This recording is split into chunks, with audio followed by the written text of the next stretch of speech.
તો આજે ગુજરાતની 35,000થી વધુ દવાની દુકાનો રહેશે બંધ। ઓનલાઈન દવાઓના વેચાણ પર પ્રતિબંધની માંગ સાથે કેમિસ્ટ એસોસિએશને એક દિવસની હડતાળ કરી છે। દર્દીઓની સુરક્ષા માટે કડક દવા વેચાણ નીતિ અમલમાં મૂકવા માટેની આ માંગ કરવામાં આવી છે।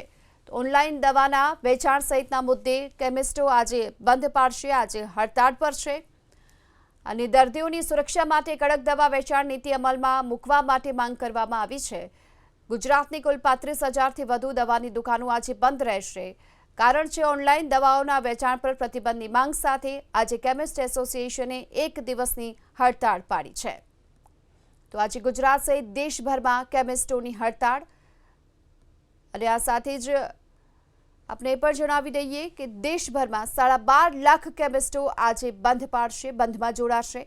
ઓનલાઈન દવાના વેચાણ સહિતના મુદ્દે કેમિસ્ટો આ બંધ પાડશે। તો તેની સાથોસાથ આપને એ પણ જણાવી દઈએ કે સુરતમાં પણ 3,000થી વધુ મેડિકલ સ્ટોરની હડતાળ છે। સુરતમાં સવારથી જ મેડિકલ સ્ટોર બંધ જોવા મળી રહ્યા છે અને વધુ વિગતો મેળવે સંવાદદાતા ધનરાજ બાકલે અત્યારે આપણી સાથે જોડાઈ ચૂક્યા છે। ધનરાજ, આજે જે પ્રમાણે કેમિસ્ટ એસોસિએશને એક દિવસીય હડતાળનું એલાન કર્યું છે, સુરતમાં શું સ્થિતિ જોવા મળી રહી છે?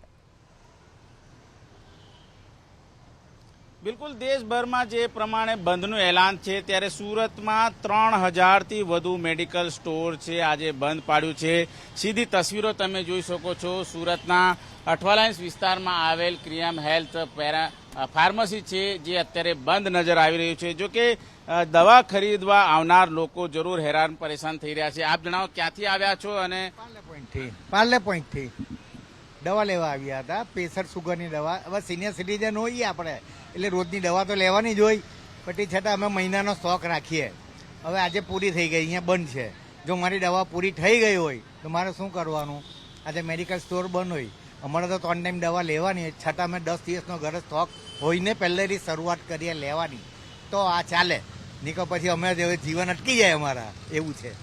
બિલકુલ, આપ શું કહેશો? જે પ્રમાણે નિર્ણય લેવાયો છે, કઈ રીતે જોઈ રહ્યા છો એને? આમાં જે સૌથી મોટી એ લોકોની માંગણી છે કે ઓનલાઈન જે ખરીદી કરવામાં આવે છે લોકો દ્વારા, એમાં પ્રિસ્ક્રિપ્શનનો અભાવ હોય છે।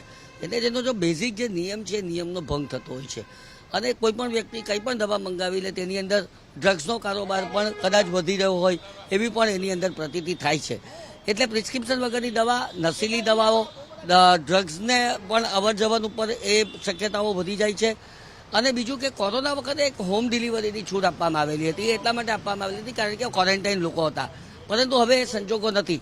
એવા સંજોગોમાં એ લોકોના ધંધા ઉપર એની સીધી અસર પડે અને જો લોકો એના કારણે કમિશન એજન્ટો નિમાયા, એ કમિશન એજન્ટો જથ્થાબંધમાંથી દવાઓ લઈ આવે તો રિટેલ જે સ્ટોર્સ છે એ રિટેલ સ્ટોર્સ ઉપર કોણ જાય? હું માનું છું કે તેને કારણે એ લોકોએ આ માંગણી કરી છે અને તે વ્યાજબી પણ છે। બિલકુલ જોઈ શકાય છે મેડિકલ સ્ટોર અત્યારે બંધ છે અને આજનો દિવસ સુરત જ નહીં દક્ષિણ ગુજરાત સહિત ગુજરાતભરમાં મેડિકલ સ્ટોરે બંધ પાડ્યો છે। જી આભાર આપનો આ સમગ્ર માહિતી માટે।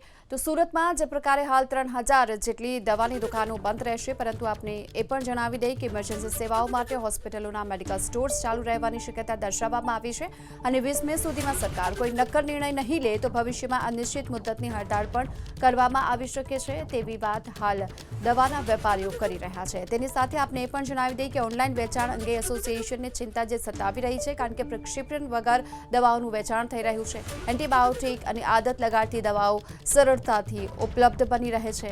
નકલી પ્રિસ્ક્રિપ્શનના ઉપયોગમાં સતત વધારો પણ થઈ રહ્યો છે, એ પણ એક ચિંતા છે અને એન્ટી માઇક્રોબોલિકલ રેસિસ્ટન્સ જેવી ગંભીર સમસ્યાઓનો પણ ખતરો અત્યારે વધ્યો છે અને તેના જ કારણે હવે જે એસોસિએશન છે તેમની ચિંતા પણ સતત વધી રહી છે।